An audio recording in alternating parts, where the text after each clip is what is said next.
ਅਸੀਂ ਰਿਣੀ ਹਾਂ, कृतज्ञ ਹਾਂ जो महान संदेश बंदी छोड़ दिवस से ज्ञानी रघबीर सिंह जी सिंह साहब जथेदार साहब श्री अकाल तख्त साहब ने दिता है, जिससे बहुत ही आने वाले समय विच क्योंकि उन्होंने सिद्धांत दी संस्थावां दी राष्ट्र अंतरराष्ट्रीय पद्धर ते जो सिख कौम नाल वधीकियां हो रही ने उन्हां दा जिक्र किया। नाल दी नाल गुरुद्वारा गोदरी साहब, गुरुद्वारा टांगमार साहब और नाल दी नाल मठू जो मंगू मठ के रूप विच उन्होंने जिक्र किया, जिस प्रकार गुरुद्वारा साहिबान नूं हमेशा लई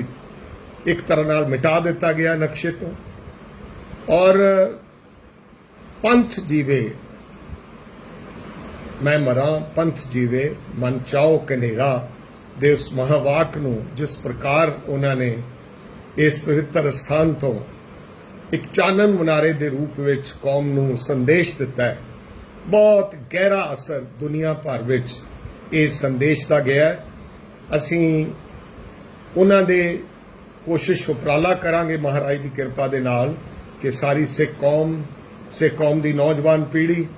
उन्हां दे एक एक शब्द ते अमल करे। पिछले दिनी कुछ शोधे किस्म दे और राजनीतिक तौर ते लाहा लैण लई और अपने आप नूं राज भाग ते तख्तां दे मालक आने वाले समय विच कहण वालियां ने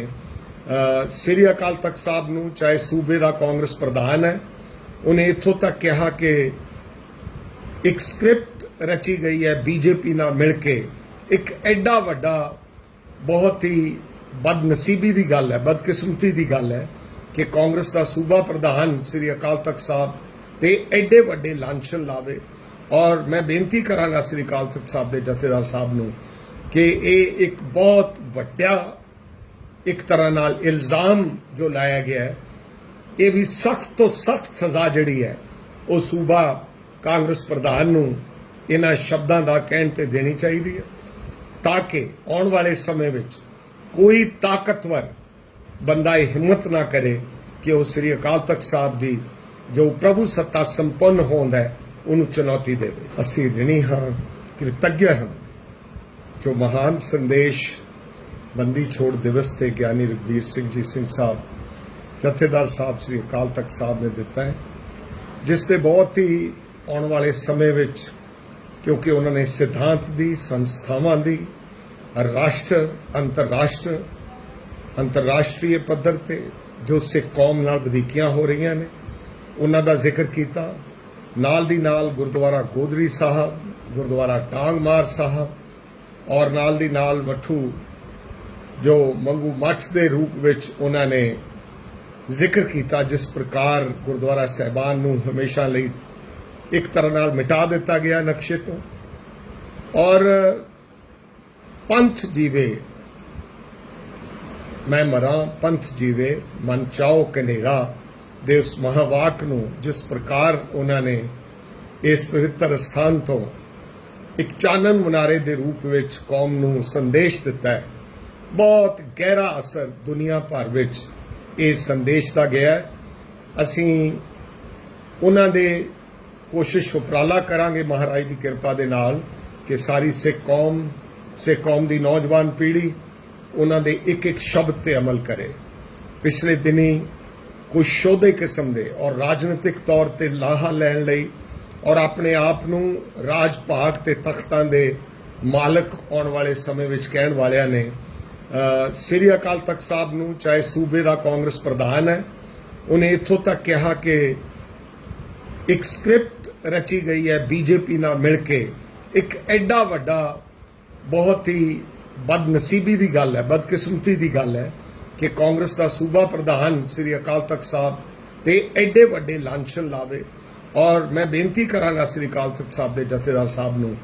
कि ये एक बहुत वड्डा एक तरह नाल इल्जाम जो लाया गया है, ये भी सख्त तो सख्त सजा जिहड़ी है वो सूबा कांग्रेस प्रधान नूं इन्हां शब्दां दा कहण ते देनी चाहिदी है, ताकि आने वाले समय विच कोई ताकतवर बंदा हिम्मत ना करे कि वो श्री अकाल तख्त साहब की जो प्रभु सत्ता संपन्न होंदा है उन्हें चुनौती देवे। असीं रिणी हाँ, कृतज्ञ हाँ जो महान संदेश बंदी छोड़ दिवस से ज्ञानी रघबीर सिंह जी सिंह साहब जथेदार साहब श्री अकाल तख्त साहब ने दिता है, जिससे बहुत ही आने वाले समय विच क्योंकि उन्होंने सिद्धांत दी संस्थावां दी राष्ट्र अंतरराष्ट्रीय पद्धर ते जो सिख कौम नाल वधीकियां हो रही ने उन्हां दा जिक्र किया। नाल दी नाल गुरुद्वारा गोदरी साहब, गुरुद्वारा टांगमार साहब और नाल दी नाल मठू जो मंगू मठ के रूप विच उन्होंने जिक्र किया, जिस प्रकार गुरुद्वारा साहिबान नूं हमेशा लई एक तरह नाल मिटा दिता गया नक्शे तो, और पंथ जीवे मैं मरा पंथ जीवे मन चाओ कनेरा दे उस महावाक नूं जिस प्रकार उन्होंने इस पवित्र स्थान तो एक चानन मुनारे दे रूप विच कौम नूं संदेश दिता है। बहुत गहरा असर दुनिया भर विच इस संदेश का गया है। असीं उन्हां दे कोशिश उपराला करांगे महाराज की किरपा दे नाल कि सारी सिख कौम दी नौजवान पीढ़ी उन्हां दे एक एक शब्द ते अमल करे। पिछले दिनी कुछ शोधे किस्म दे और राजनीतिक तौर ते लाहा लैण लई और अपने आप नूं राज भाग ते तख्तां दे मालक आने वाले समय विच कहण वालियां ने श्री अकाल तख्त साहब नूं, चाहे सूबे दा कांग्रेस प्रधान है, उन्हें इत्थों तक कहा कि एक स्क्रिप्ट रची गई है बीजेपी नाल मिलके, एक एडा वड्डा बहुत ही बदनसीबी की गल है, बदकिस्मती की गल है कि कांग्रेस का सूबा प्रधान श्री अकाल तख्त साहब ते एडे वड्डे लांछन लावे। और मैं बेनती करांगा श्री अकाल तख्त साहब के जथेदार साहब नूं कि ये एक बहुत वड्डा